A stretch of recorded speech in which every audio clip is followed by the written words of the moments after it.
안녕하세요. 저는 경기도에 살고 있는 남자입니다. 저는 남들이 안정적이라고 생각하는 시청 공무원으로 생활하고 있고 곧 사랑하는 여자와 결혼을 준비하고 있습니다. 그래서 이번 사연을 통해 사랑하는 저의 여자친구에게 제 마음을 표현해 보려고 이렇게 사연을 보내봅니다. 제 여자친구는 필라테스 강사를 하는 예쁜 친구입니다. 정말 저에게는 과분한 여자죠. 그런 여자가 처음에는 저를 사랑해준다는 사실이 믿기지 않았고 그냥 모든 게 꿈처럼 느껴질 정도로 행복한 순간들이었습니다. 우리가 처음 만난 건 남들과 조금 다른 만남이었습니다.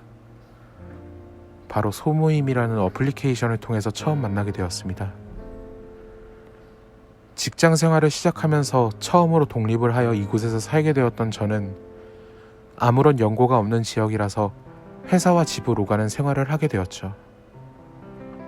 처음에는 직장에도 잘 적응해야 했고 일에 치여서 회사와 집을 반복하는 일상이 아무렇지 않았는데 어느 정도 적응을 하고 보니 참 재미없는 인생을 살고 있다는 생각을 하게 되었습니다.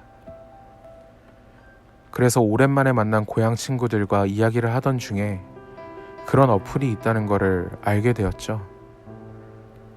그래서 저도 그 어플을 깔고 이것저것 알아보다가 지역의 친목 모임이라고 해서 가입을 하게 되었습니다. 처음 정모에 나갔을 때는 아무것도 모르고 그냥 쭈뼛쭈뼛 했던 것 같아요. 그런데 그거 아시나요? 저 멀리서 누군가 다가오는데 약간의 후광이 비치는 느낌 말이죠. 그곳에는 정말 웃는 게 예쁜 여자 한 명이 걸어오고 있었습니다. 저는 저도 모르게 그 여자를 빤히 쳐다봤고 그 여자분은 이쪽 테이블로 와서는 다른 사람들과 반갑게 인사를 나누더라고요. 그 여자 한 명이 왔을 뿐인데 테이블 자체가 화사해지는 느낌이 들었습니다. 그렇게 몇 번의 정모를 지나갈수록 저는 그 여자분에게 점점 관심이 가기 시작하더라고요.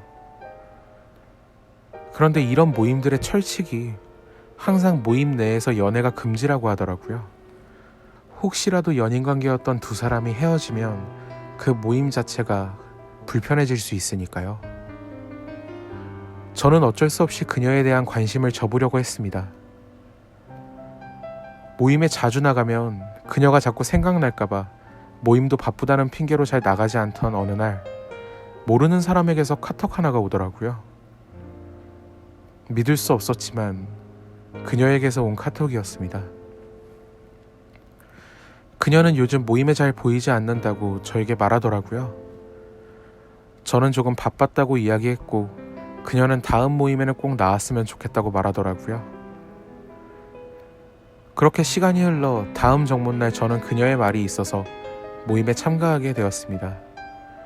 그리고 그 모임에서 처음으로 그녀와 이야기를 나눴던 것 같아요.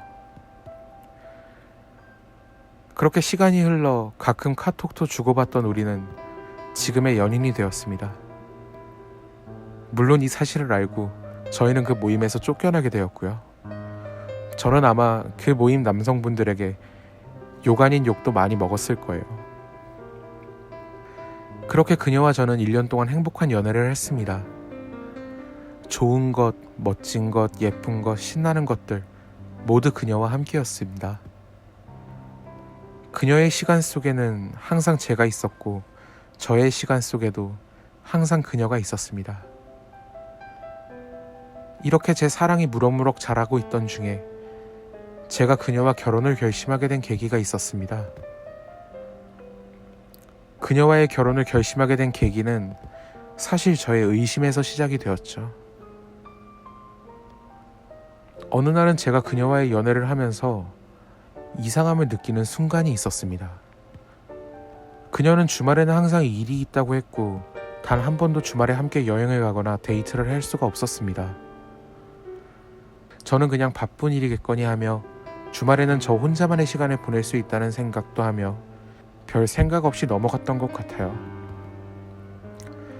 그러던 어느 날 우연히 친구와의 약속을 가던 길에 그녀를 봤습니다.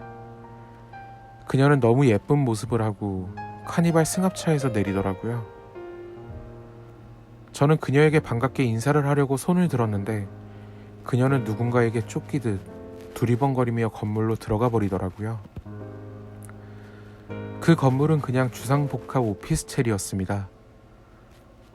저는 뭔가 일이 있겠거니 하고 카톡을 하나 보내놓고 친구들을 만나러 갔죠. 친구들과 술자리를 하던 중 친구들에게 아무 생각 없이 그 이야기를 했고 친구들은 의심스럽지 않냐며 말을 했습니다. 실제로 지역에서 그 오피스텔은 성매매가 일어난다는 소문이 난 곳이었거든요.